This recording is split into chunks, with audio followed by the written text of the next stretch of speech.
Go ahead and get started, everybody.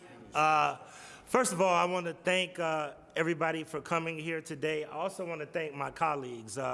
These are the hot days of summer when many of the council members are out walking in the neighborhoods, identifying issues, and for my colleagues to take a moment off of their day-to-day, as well as it being a campaign year, I want to commend all of them for being here today. The purpose of this briefing is really to talk about what council has accomplished in the last 3.5 years as we go into the final semester of our term of this 4 years. And many of the colleagues that you see here today will be going to the community to talk about a lot of the work that we've done on council and stand on their record. So I wanted to give an opportunity for you to see and to showcase a lot of the accomplishments that council has done. So over the past 3.5 years, Cleveland City Council has been relentlessly focused on building a stronger, more equitable future for all Clevelanders. From groundbreaking legislation to strategic investments, we've worked to address the most pressing challenges facing our city and deliver tangible results into meaningful progress in critical areas like safety, affordable housing, worker protections, and neighborhood revitalization. The key things that council really focused on and accomplished, which we take great pride in, has been economic opportunity and worker protections and trying to create wealth in our city, a pathway for people to have opportunities and to be able to get training, to be able to get education that they need in order to be able to create wealth and home ownership and the things that matter to build up strong communities. Housing and neighborhood development is something that's critical. A lot of times people talk about what we have done downtown and in the central business district, which is very important. However, they don't recognize some of the accomplishments that this council has done in order to make neighborhood investment in communities that, quite frankly, have been counted out a long time ago. Communities that have experienced disinvestment, redlining, and other challenges throughout the year. Public safety and justice is important. Comprehensive public safety and justice, not just more police, even though that's important, and my colleague Mike Polensek has done a yeoman's job of running the safety committee, but overall, how do we do prevention? How do we do intervention with street outreach workers and violence interrupters? And yes, how do we make sure that we have a well-equipped, well-trained police department that is providing 21st century constitutional policing? That's important. We know that the voters of this city voted for Issue 24, which subsequently is Section 115. But at the same time, it's been our core mission to make sure that we focus on justice at the core of everything that we do. Not just reform, but justice and making sure that we have safer communities and neighborhoods. Health, social services, and the arts. This was a committee that we expanded to include the arts because we know that arts and culture plays a major role as an economic driver in the city of Cleveland. Many of us just left the Peak Performance Center being developed by the Cavs and the Cleveland Clinic that will deal with not just the arts like COSM that has just been put in place, but also how we deal with health and wellness for our community. And also governance and civil rights, which we take very serious. I often tell people there's a place for activism in our community, there's a place for politics in our community, but after those two go away, it's our job to govern and make the tough decisions that this city needs to move forward. Economic opportunity and worker protections. We have done a lot around pay transparency as well as worker protections. And I want to thank my colleague, Rebecca Mora, working closely with Stephanie House-Jones and Charlie Slife to really lead the efforts around pay transparency. And now when workers go to apply for a job, you have to have salary range on the job posting. We prohibit employers from asking salary history, which is important. We also, through the work that this team has done with working with a lot of labor community and other folks, passed and updated the Fair Employment Law, and we increased the living wage. And I want to thank my colleague Danny Kelly, who was very instrumental in that, on that component, making sure that we work on those kind of things. Worker and community benefits, one of the cornerstones of our community. Community benefits ordinance, which is getting national attention for a model of how you make sure that whenever projects are receiving public funds, that we focus on local, minority, women-owned businesses, job opportunities, and community input. I want to thank people like my colleague Deborah Gray, who really worked closely with us on trying to pass some of those issues, as well as the rest of council. We worked to pass wage theft and payroll fraud, laws to protect local workers. And I want to thank the Guardians of Fair Work who worked closely with us in order to really shepherd that through in what we think is a very important piece of legislation. Paid parental leave. Once again, something that's very important to our community. Paid safe leave, which once again is very important to our community. And I want to thank Councilwoman Stephanie House Jones for really leading the charge on that. And construction reform to specify types of alternative construction delivery methods and public improvements to give developers more tools. One of the things that developers want is more predictability. They do not like uncertainty in the marketplace. And we've done a yeoman's job of really trying to design programs to make sure that they understand the predictability. We've also worked on affordable housing and prevention. $20 million that went to broadband and Digital C by using ARPA dollars and making sure that council across the city worked on making sure that we have access to high-speed broadband. Cleveland Housing Investment Fund, which is going to support projects like my colleague Joe Jones is doing over in the JFK area that really will help with those kind of issues. Housing Gap Finance, which we provided $30 million for. Pay to stay legislation to help reduce evictions in the city of Cleveland. ARPA housing investments with new construction and gap financing, $59 million that's been supported for housing for seniors, veterans. I want to commend my colleague, Councilman Kevin Bishop, who has one of the first veterans centers that he's going to put in his neighborhood, as well as rentals, for sale units, affordable and market rate. And I want to say that all of council has been able to benefit from that, even in some of our edge communities that's represented by Councilman Polinsik, Councilman Casey, as well as Councilman Harsh, who has a groundbreaking project that he's doing in the Memphis Road area. A home for every neighbor. United Way tenant resources and outreach program to increase tenant housing stability. I want to thank my colleague Chris Harsh, because we know that we have a problem with these apartment buildings that Councilwoman Gray and I have been the epicenter, but all throughout the city we have HUD buildings and other buildings that are in disrepair. And the fact that we put money aside so that we can protect tenants as they deal with these kind of issues is important.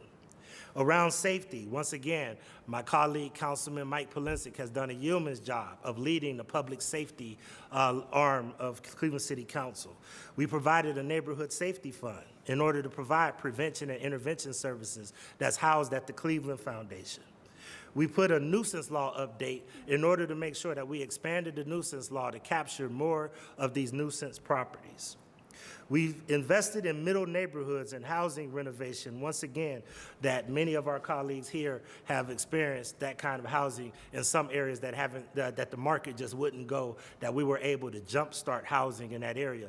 And my colleague, Councilwoman Moore, who really pushed hard to try to make sure that we had an investment in commercial corridors and making sure that we invested in commercial corridors throughout the city of Cleveland. We launched a lead safe program, and I want to make this clear. Council, in partnership many times with the Cleveland Clinic and others, were the catalyst to raise $115 million in order to try to help a lot of landlords and tenants be able to stay in their homes and address the lead crisis. We've done our job as far as legislation. We've done our job to raise resources to be helpful with that. The Central Vigia Project, which is a transformative project in the neighborhood, I want to thank my colleague, Councilwoman Jasmine Santana, who worked very hard in order to try to make sure that we made the right investments to make this long-time dream and vision for the Hispanic, Latino community come true. Any council project using ARPA dollars has benefited from what this council has been able to do. We've also passed groundbreaking legislation around Residents First to crack down on out-of-state landlords that neglect our properties and abuse our communities. And I'm going to make a statement about that at the end. We've done creative financing in order to fund some of these big projects and made sure that in doing some of that creative financing, like TIF districts, tax incremental financing districts, we also were able to carve out some of those dollars in order to make sure that some of those dollars are invested in the neighborhoods that we all serve. We created a new community authority so we could bring the dream of having our lakefront come to a reality. And working closely with the North Coast Waterfront Development Corporation, we were able to, along with the administration, secure $150 million that had it not been for us being organized and aligned, we would not have been able to get those dollars. The 2024 budget included $10.2 million for neighborhoods, which once again, we wanted to focus on many of the edge neighborhoods, and I want to commend my colleague Jenny Spencer, who's not here today, who really wanted to make sure that we had some of those dollars set aside for people aging in place. We approved management for Highland Golf Course while retaining the history and Cleveland resident inclusion. We put $20 million into the West Side Market, one of our most iconic structures in the city of Cleveland. And yes, after a lot of debate and a lot of consternation, council put that money into the West Side Market. Now we'll have a thriving market, and those vendors are secure, and we're attracting a lot more vendors to come there, especially more diverse members. Woodhill Neighborhood Transformation, which is transforming the neighborhood that myself and Councilwoman Deborah Gray live in, which will bring $400 million of investment throughout the Buckeye Woodland Hills community, which has had the lowest life expectancy out of every community in the city of Cleveland. We're turning that around, working closely in partnership with my colleague Deborah Gray. I also would tell you that we've made investments in body cameras and cameras on poles, as well as cameras in dash cams. I want to make sure that my colleague, Councilman Polinsik, really, led the charge around that. But we also wanted equitable policies. We lessened the offenses for marijuana possession, which we believe sometimes is actually discriminatory towards people of color, because oftentimes they're charged four times more likely to be charged than their white counterparts. So we looked at justice with that. We provided health and social services. Now, we don't get a windfall or a tax levy to pay for social services, but when our people are in need, this council steps up. So we provided countless amount of dollars to help with social programs and food and also recreation programs. I want to congratulate my colleague, Councilman Richard Starr, who really has worked hard to really make sure that we understand how important it is to invest in youth sports and athletics. We moved to health and social services, medical debt forgiveness. Once again, my colleague Chris Harsh really brought this up, and we were able to forgive medical debt for thousands of people across the city of Cleveland. Utilities amnesty, which coming out of COVID-19, many people had instability paying their utilities, their electric and water bills. Thanks to Councilman Casey, we put aside money in order to deal with that. The Journey Center for Safety and Healing Domestic Violence Services, Canopy Child Advocacy Services, the Cleveland Rape Crisis Center. These are all programs that the women of council really made a priority, because we were seeing backlogs in people being able to see someone if they felt that they were raped, people that were experiencing child abuse. So we wanted to make sure that we made investments there. We made investments in early childhood to the tune of $2.6 million for Starting Point for the Early Childhood Initiative.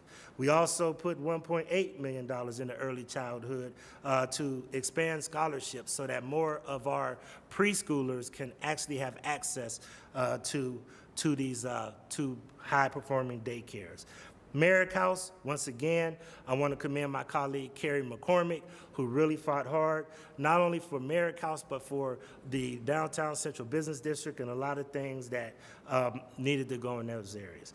Establishing the Commission on Black Women and Girls, once again, all of the women on council, not just the African-American leadership, but all of the women on council stepped up and made that a priority, and be looking for us to do something around males very soon. the illegal distribution of tobacco products to under 21, and a tobacco retail license in order to try to reel in some of these unwieldy smoke shops that are popping up all throughout our community, and putting window advertising zoning in place in order to try to address that. I also want to commend my colleague Carrie McCormick for getting us the highest rating that we've ever had regarding the index around LGBTQIA. And I also want to commend my colleague Rebecca Marr, as well as Carrie McCormick, in order to make sure that we have banned conversion therapy. Another thing that I want to make sure that we do before I close my remarks is I want to commend my colleague Anthony Hairston for doing a great job on leading economic development efforts with this Cleveland City Council. We feel that we have a record that we can stand on proudly.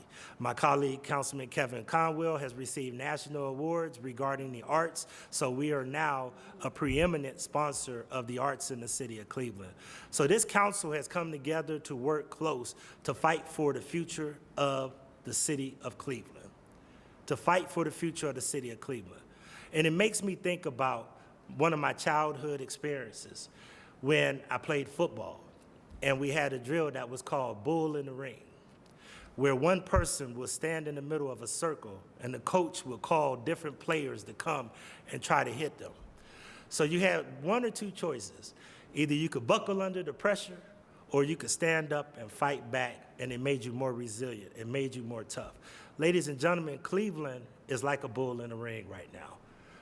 We have a state that oftentimes attacks us relentlessly, a state that will give money to billionaires and others, but if you're a woman, if you're a person of color, if you're LGBTQIA, if you belong to a union, or you believe in public education, you have nothing coming from them. We have activists that oftentimes don't understand the nuances and the small things that government represents, and also the big picture that we have to have, that oftentimes bring their frustrations to Cleveland City Council. We oftentimes get attacked from policies at the federal level. People rely on this body to try to do things unimaginable and oftentimes impossible. But ladies and gentlemen, I'm proud to say, standing shoulder to shoulder with this council, we've been able to accomplish a lot, and we've been able to do a lot of great things. And I want to say that every member of this body has contributed, all 17 members. We've had our tough debates. I would tell you that even though the mayor oftentimes gets a lot of the credit, the real debate and the real fights and the real sausage making, as they call it in government, happens in this body. And I can tell you that iron sharpens iron. I always don't get my way, they always don't get their way, but at the end of the day, we do it our way.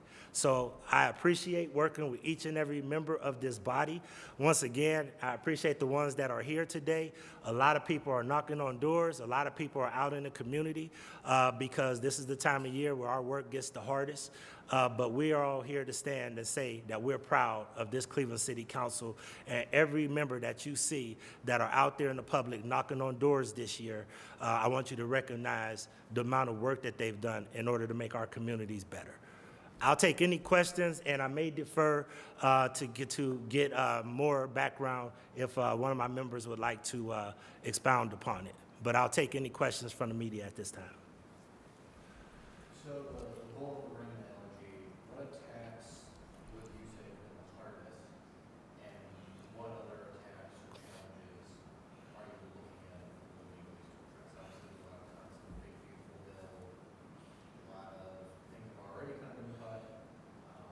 State House obviously considers one of the grounds, another little thing over time. So what have been the hardest challenges? What are the challenges that you're I would tell you that one thing that I've learned in this short period of time that I've been the council president is that council is not asked to be an expert at everything, but are asked to know a little bit about everything. And a lot of times, activists and others that have frustrations, that may not understand government as intimately as we do, oftentimes bring their frustration. Case in point, the Middle East conflict was very challenging for a lot of us, and many people wanted to speak out in different forums. Other people wanted to try to avoid that debate, but it was unavoidable because people on all sides brought the debate to Cleveland City Council. So we had to learn about how people felt about it and how it affected every segment of our community. We did what we felt was fair. However, oftentimes when you do things like that, nobody's happy. But I will tell you the obvious. The attacks from the State House have been just egregious. What we have just witnessed, where you can bypass the will of the county executive, the mayor, the council president, most of Cleveland City Council, most of Cuyahoga County Council, most of the public, if you look at polling, and go directly to the state to get an allocation of $600 million when we could use $600 million for so many other things.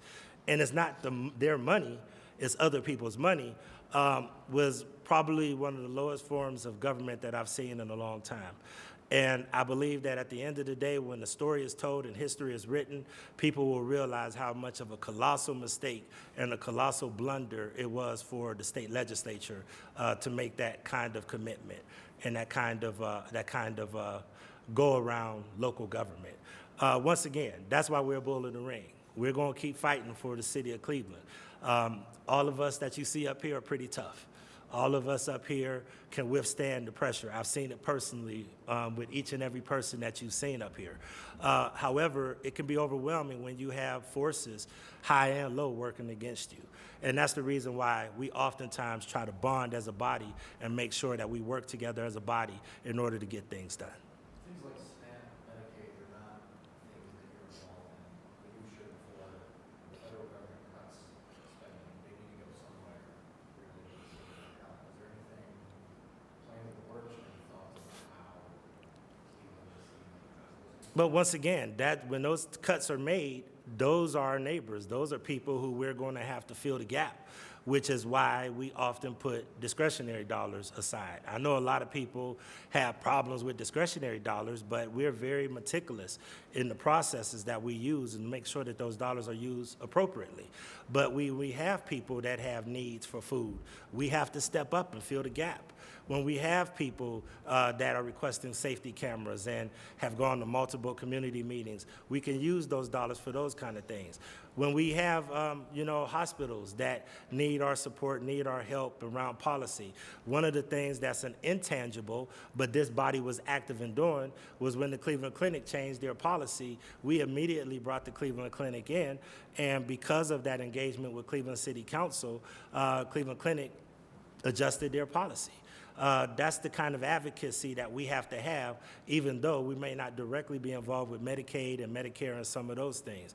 Most recently, these egregious signs that we've seen put up by this gentleman who is clearly a speculator that is targeting our community in what I believe a predatory way, talking about he buys crack houses. Well, that's not a legal strategy that we use, but we used our people strategy, and council stepped up, and now most of those billboards, even though some that probably withstand First Amendment rights, actually have come down, and that was due to council's advocacy and council listening to the residents and all of us working together to try to address it. On that topic, there's a lot of wholesalers like that guy, a lot of investors who want to buy from him.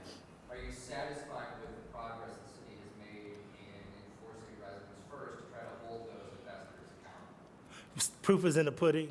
As my colleague Mike Polisic often says, we still are waiting to see what the results are.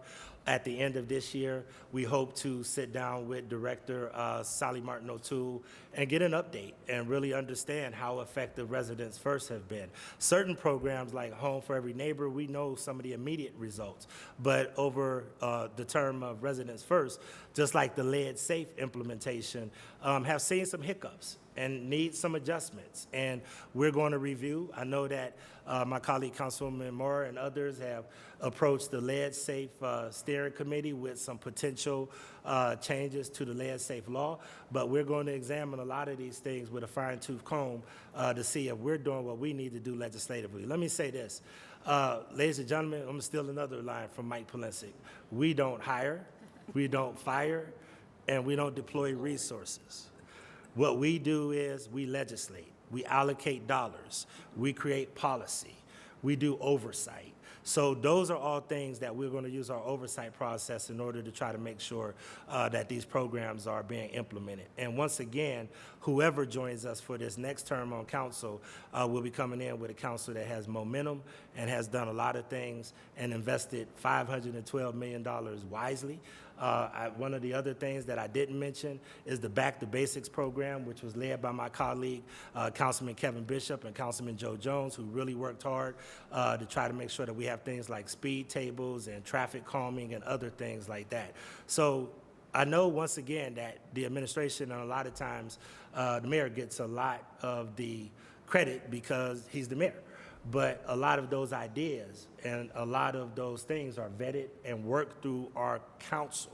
So today, I really want people to recognize the hard work that we've done in order to listen to residents, work with the administration, but also, most importantly, work with each other in order to try to have what we think are very viable pieces of legislation. So we're going to monitor that. I think it's too soon for us to say that it's a thumbs up or thumbs down.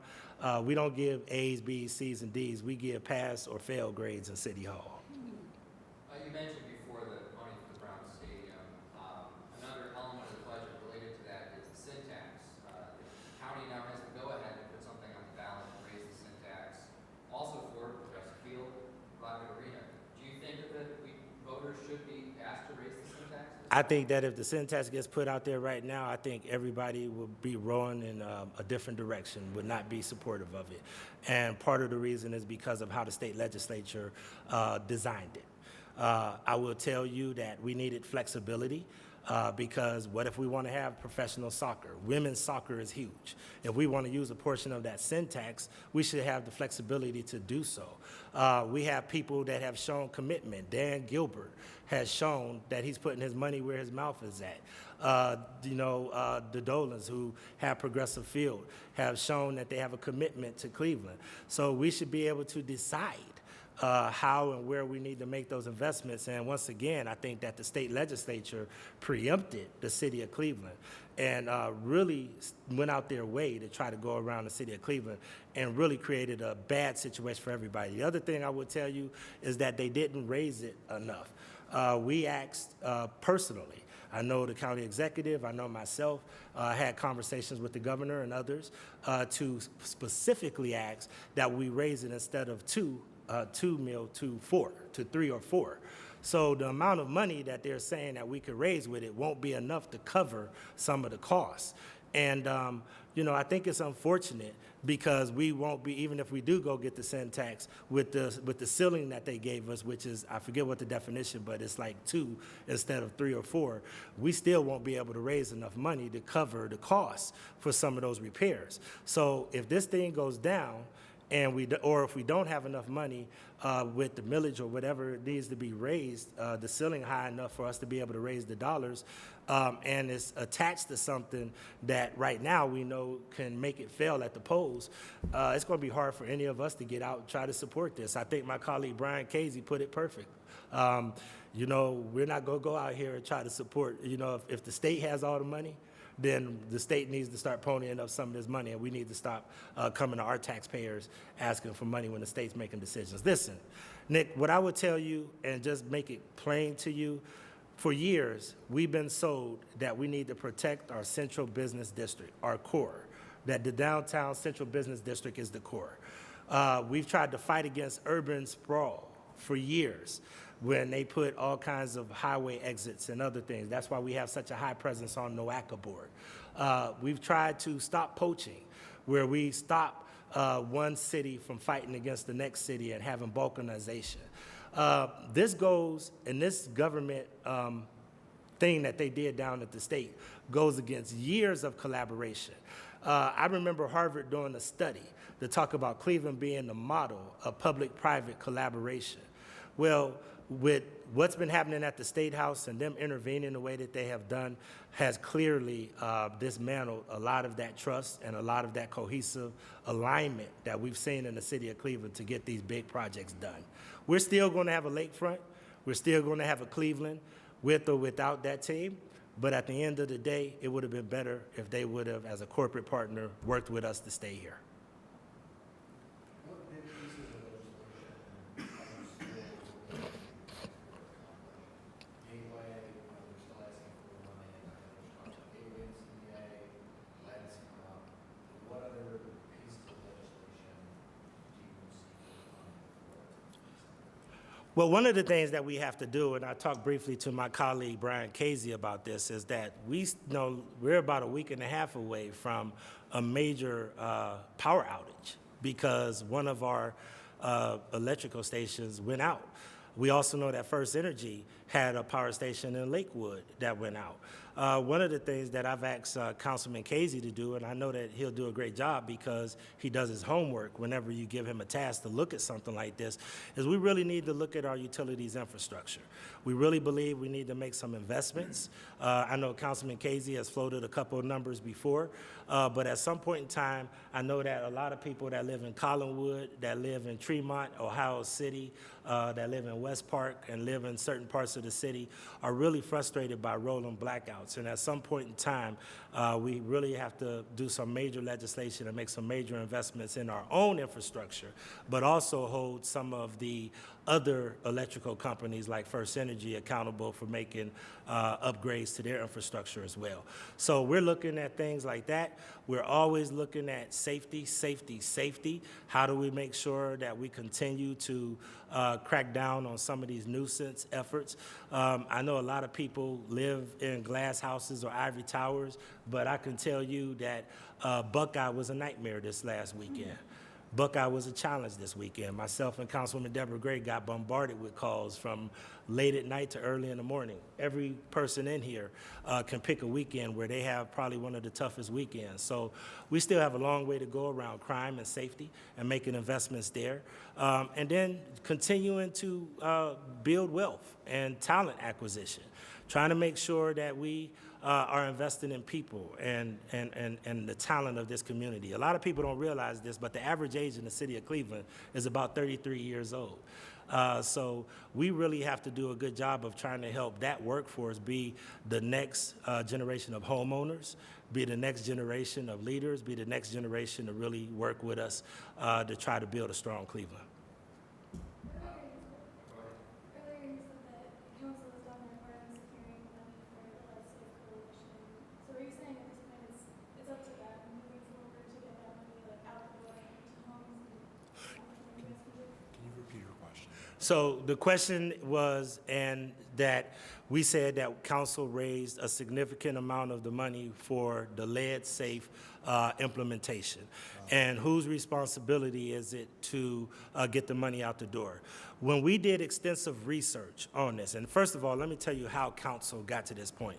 We lobbied a lot with our corporate partner, the Cleveland Clinic, who came up with about $52.5 million. I'm not shy to say that that's due to a relationship that I have personally with the leadership of Cleveland Clinic, specifically Dr. Tom Mihaljevic, the president and CEO, as well as Vicky Johnson, that works closely with me, and we were able to secure 52.5. We were also able to get money for food insecurity from the Cleveland Clinic, as well as money for infant mortality, because African American women are 4 times more likely to lose a child than their white counterparts. So we work with the clinic to raise a lot of money. The other people that we work with are different federal and private partners. And what we did is, once we raised that money, we looked at other models like Rochester, New York, Omaha, Nebraska. And what we learned is that, you know, it's best sometimes to have an outside partner work with us on these kind of issues, because who knows, if Blaine Griffin hits the lottery and moves into a nice big mansion and retires, then we want to continue the momentum. We want to make sure that we have somebody that's independent that can speak to this issue and keep the momentum up. And we've done it very, very artfully And that's the group that we're going to work closely with, trying to get money out the door. But once again, we have people that are very good at that kind of stuff. And one of the things that I pride myself on is when I don't know something and I can go to Harsh, or I can go to Moore, or I can go to Richard Starr or Anthony Hairston, then that's what I do. Because I don't have all the answers. But that's the beauty of working around a body of people who all have different skill sets. You had a quote back when you were first selected as council president, about being pro-people branch of government, not being subservient to the mayor's office. Can you accomplish that goal of being that co-ruler of the branch, having oversight, that sort of thing? I think we've done more than that. I think that we've really established our own identity. I think that we've established our independence. And it goes to show with public comment and some of the other things where people recognize that when they want to come speak truth to power, they oftentimes come to council. I would tell you this as well, that it used to be a time when some of my predecessors, which I thought was unfair, quite frankly, used to get criticized because everybody said, well, this council's just a rubber stamp. Well, I haven't heard that in this term at all. And I would tell you, the reason I know that that's not true because they don't rubber stamp what I ask them to do all the time, let alone for somebody else to ask them to rubber stamp. We have what I've learned and what I've respected about this council is that we don't have maybe as much institutional knowledge as some of the former councils might have had, people that have served for years, 8, 12, 16 years, a lot of cases, 47 in some cases. Mike Polisic. But what we do have is a good mix of institutional knowledge, people like myself and Casey that's kind of mid-tier, and then also just some great ideas from some of the younger council members that think out the box and don't look at government in a mundane way. And always ask the question, well, then why not? Why can't we do it this way, Council President? And sometimes I have to either defend my position or sometimes I have to say, you know what, you bring up a good point, that's something we'll consider. But I think this council has been innovative. And the other thing that I said when we first got on, I said we're going to be first, we're going to take care of people, we're going to be first, and we're going to be different. And I would say that council has been groundbreaking. I would say that we've been innovative. Things like what we're doing where we planted the seed for 3D houses that my colleague Stephanie House-Jones has done. Things like Councilman Chris Harsh has done, bringing expertise to the table to talk a little bit about modular housing and those kind of, and not only just talking about building modular housing, but how do we attract the factory so that we can have a triple bottom line approach, that we hit a social need, that we hit an economic need, and that we hit an environmental need. So this council really looks at things comprehensively. So I'm proud of that. I think that that was very important. If you ask me one more growing pain, I would truly say that the redistricting process was probably the hardest thing that I really had to deal with. Redistricting was challenged because every person that serves on this body, has brought a lot of talent to the table. And I'm gonna be honest with you. I know that you see me, I have a pretty gruff nature and mentality sometimes, and I debate and argue with council members, but at the end of the day, I've appreciated working with all 16 of my colleagues. There's not one colleague that I can tell you that I have vitriol about, that I have any kind of desire to see harmed, and it was very tough for me to go through a redistricting process that seeing us potentially have council members that have to run against each other and council members that actually might retire. But I will also tell you that if you look at the numbers, and I'll leave it up to people like my friend Chris Harsh to build a case for me and others, if you look at the equity and how the voter turnout has been dispersed, I would say approximately 37% are within that 6% category, with the outliers being some of the smaller wards and the other wards, if you look at voting distribution, we've kind of evened it out. That's one of the hidden stories with redistricting that a lot of people won't recognize, that if we did it in an inequitable way, we would have had some voting districts that would have seen like a 12 or 15 or 20% increase, where others would only have maybe a 2% increase.